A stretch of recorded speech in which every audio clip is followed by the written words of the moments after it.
Haribora! Hori! Lesabi masam bizubi mayumda! Changusi! Leite nungte! Harakanu! Pabungdagi! Sasat! Kauthorau! Ngayon sa tanggol. Ano ka tang biyam ro lesabi da ba? Nasan ka pusa?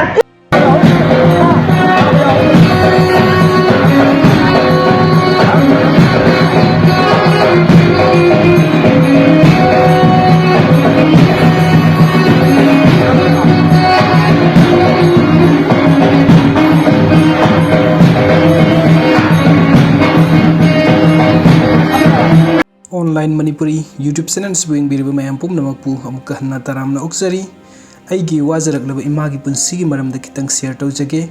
ai 1989 gi November thada pogi aini gyan tarakpa matamdagi aikoigi imung yamna wana leirami baba sarkar gi thabuk amata tawde imana fi saraga imungi leita laira talami matamdo ai class 3 4 ka ba adwaini imana ahing atheng fawba tarengda lang naibadu imitta asisu uduna lei nongan badagi numit taw fawbo imado ngahek fawbo pothaba phangjade imagi awaba ubada angang oizerbasu ai pukningda imagi damakta yamna nungaitaba phawi imabu yamna nungsi aisu sak toaga imagi manakta hek hek phammi ngahek angang aigi thamoida imung manungi awaba phibam yamna usallami imagi awabadu ai yengbada yamna nungairamde aina nongma imada hai ima phi sabasinadi oiraro imasu abok tawna bazar da yensang napi yon bathokpi yo ima phi sabasi matamsu yamna kuina changlammi aduga paisa su yamna phanglamde ima do khudai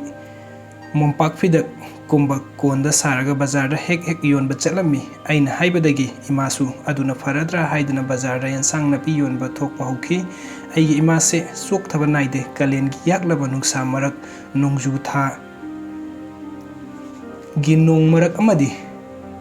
Ningtham thagi inglaba nungsit marakta macha ikhoibu semnaba sok thaba naidana hotnabirami ngahek sangbada aikhoi ichin inaw ahumbusu lairik takpi imana aibu lairik kanna panaba adum pukning thawgatpi angang oijarabasu ai imagi amadi imung manungi awaba khallaga lairik kanna paki aina tamliba school duda aina class topper oiduna class 4 dagi class 10 phawbada ai school fees tidana lairik tamlaki angang ama oina imagi awabada pangba ngamba mateng haibasi natana upai leite ai imabu aduki matik nungsi leikaigi imanabagi mama singna firon hanba setuna nungai na garida tongduna satpadu ubada tuminna wakhalda ima haina kauraga thamoida kapse imabu nungsiduna lairei haiduna aibu imanaba singnasu usit pikide aina wakhalda singnaduna haiki ngasina noigi hayengna aigi imase ayukki pung baro adwaida yumda sak saba hek hek changai aina sorokta imanaba singa cricket sanaduna leiringaida imase poche arumba puduna sak lambagi sok tharaba phibamda lakpadu ubada imabu nungsibana thamoise pubungamkide sinbalda ima haina tuminna sonjaki